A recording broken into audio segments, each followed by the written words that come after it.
Today I'm going to show you how to crochet these mini bows in 1 minute or less. So you're going to start off with any yarn of your choice and make a slip knot, and then you're going to chain 45.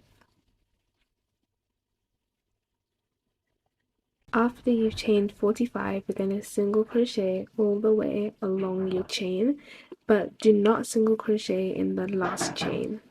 Okay, so once you have single crocheted all the way along, you're going to turn your work and single crochet in the front loops only, and then you're going to do that all the way along.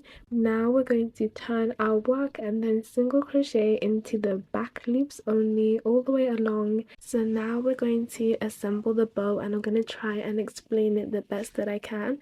So you're going to fold this over like this, and then you're going to get the other end and fold it like this, and we have kind of an X shape, so you just want to adjust it to your liking and make sure that both sides are even, like so.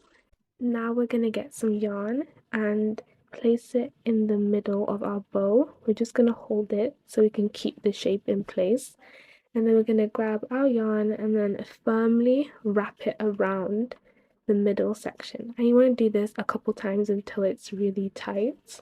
Okay, so once you wrapped it around and pulled it tight, you're going to just get the two strands of yarn, and then you're going to tie a knot. It can be a double knot just to ensure that it doesn't come out. So let's do another knot, and then we're going to cut off the excess. Here is the finished bow. I have made so many of these already, and I just think they're so cute. They're just such nice little accessories to use. You can literally use these for anything.